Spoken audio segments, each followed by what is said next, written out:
আলু চাষ করে ক্ষতির সম্মুখীন কৃষকরা, অথচ শস্য বীমার টাকা দেওয়ার ক্ষেত্রে স্বজন পোষণ করা হয়েছে বলে অভিযোগ।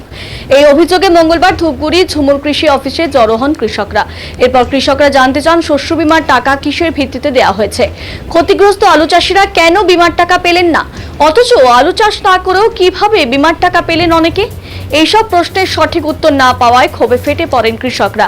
এরপর কৃষকরা সেখান থেকে ধূপগুড়ি ময়নাগুড়ি ২৭ নম্বর জাতীয় সড়কে চলে আসে। এরপর শস্য বীমার টাকা দেওয়ার ক্ষেত্রে স্বজন পোষণ, প্রকৃত ক্ষতিগ্রস্ত আলু চাষিদের দ্রুত বীমার টাকা প্রদান সহ একাধিক দাবিতে অবরোধ শুরু করেন।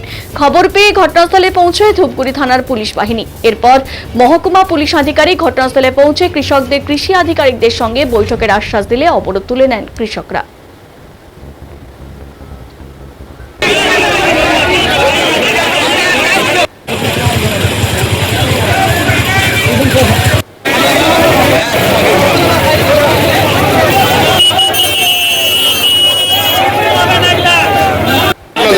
দাবি হচ্ছে আমাদের আলু নষ্ট হয়ে গেছে।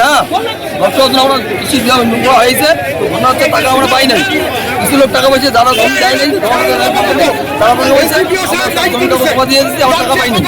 কেন মানে আপনারা জমা দিয়েছিলেন কতদিন আগে? 3 মাস। কি বলছে এখন আধিকারিকরা? এখন বলতে হবে হবে, কখন হবে জানি না, কবে হবে জানি না, আমরা পাইনি এখন টাকা। কি করলেন আজকে? পথ অবরোধ কতক্ষণ করলেন?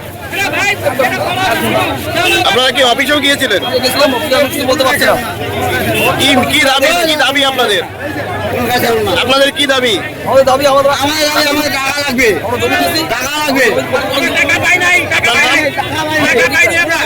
লোক জানেন, গোটা পশ্চিমবঙ্গের লোক জানে 10% আলু আমরা তুলতে পারছি মাত্র, বাকিটা গোটাটা ড্যামেজ। তাহলে আমাদের শস্য বীমার টাকা আগের গভর্নমেন্ট কৃষক বন্ধুর মাধ্যমে টাকাটা গভর্নমেন্ট দিয়ে দেয়। তাহলে সেখানে আমরা নতুন করে ফর্ম ফিল আপ করেও টাকা ঢুকলো না। আমরা বলছি এর পূর্ণাঙ্গ তদন্ত হবে এবং আমাদের ধূপগুড়ির এসডিপিও সাহেব আসছেন, উনি আবেদন করছেন আমাদের কাছে 10 মিনিটের জন্য, যে 10 মিনিট আমাদের রাস্তাটা ছেড়ে দেন। এডিও সাহেবের সঙ্গে বসবে, এসডিও ম্যাডামও আসতেছে। সমগ্র আলোচনার পরে ওনারা যা বলবে তাতে আমরা যতটুকু আশ্বাস পেলাম টাকা প্রত্যেকের ঢুকবে। আমরা আবার যাব আলোচনা করে, যদি আলোচনা ফলপ্রসূ না হয় তাহলে আবার অবরোধ হবে। আমরা জেলা শস্য বীমার যে জেনারেল ম্যানেজার আছে তাকে আমরা বলবো ধূপগুড়িতে এসে এই সমস্যার সমাধান করে প্রতিটা ইনকোয়ারি করে আমাদের টাকা ঢুকবে। কত কৃষক বঞ্চিত হয়েছে এখনো পর্যন্ত? প্রায় হচ্ছে 30,000।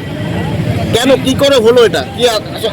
কি এরা হচ্ছে এখানে কোনো ইনকোয়ারি করে নাই, ফর্ম জমা নিছে, ফর্ম ঠিকমতো ডাটা এন্ট্রি করে নাই, তাই করছে এরা।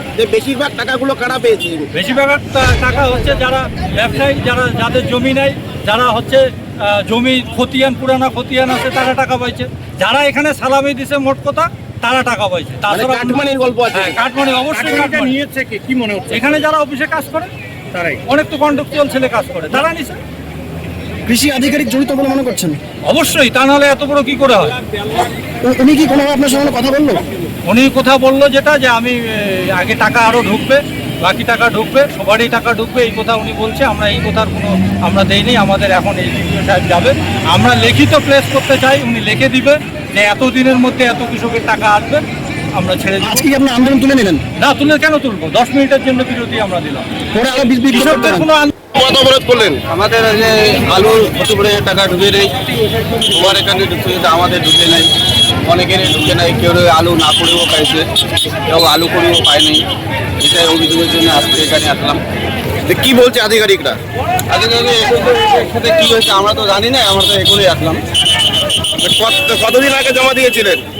জমা তো 3 মাস আগে, যখন আলু তুলি তখন তো হয়তো। আর এখন তো আর বাড়ি ঢুকতে হতো, আমাদের তো ঢুকে নেই। কত বিঘা আলু নষ্ট হয়েছে আপনার? আমার আলু 10 বিঘা আছে, 5 বিঘা নষ্ট হয়েছে, 5 বিঘা। এখনো কত কৃষক পায়নি? বহু হাজার। কেন পেলো না? কি অভিযোগ আপনাদের? এখন কিভাবে কি দিল আমরা তো জানি না। কোথাও কি স্বজন পোষণ বা রাজনৈতিক কোনো প্রভাব তো হয়েছে? কি মনে হচ্ছে আপনাদের? এখানে তো দেখা যাচ্ছে যারা আলু করে নাই তারাই পাইছে, যারা প্রকৃত আলু করছে তারা পায়নি। এটা কেন হলো? কিভাবে কি করলো আমরা তো জানি।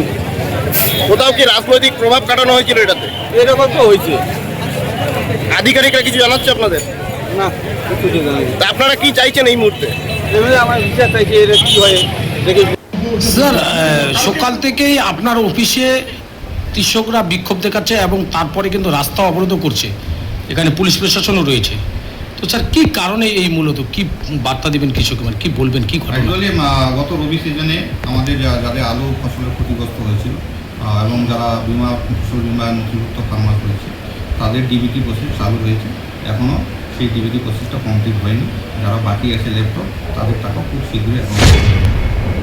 আর যাদের যাদের ব্যতিক্রমী রয়েছে, যাদের কোনো ব্যতিক্রমী থাকলে ডিবিটি প্রসেস কমপ্লিট হয়ে যাওয়ার পর সেটা অভিযোগ জানাবে, সেই খতিয়ে দেখে যা ব্যবস্থা হয় সেটা করা হবে।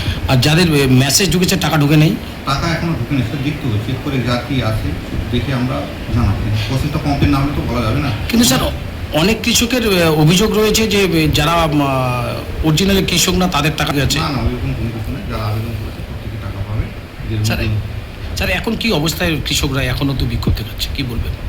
বলবো ওয়েট করতে হবে, ডিবিটি প্রসেসটা কমপ্লিট হোক, সব টাকা ঢুকে যাবে। সব টাকা সময় 31-এর এখন খুব শীঘ্রই ঢুকবে, বিভিন্ন কোম্পানির কাছে অলরেডি পাঠানো হয়েছে। কতজন কৃষক রয়েছে স্যার আপনার এখানে? আমার এখানে প্রায় 21,000 চাষি নথিভুক্ত আছে। কত ঢুকেছে টাকা? এখনও আর সমস্ত ফিগারটা আসেনি।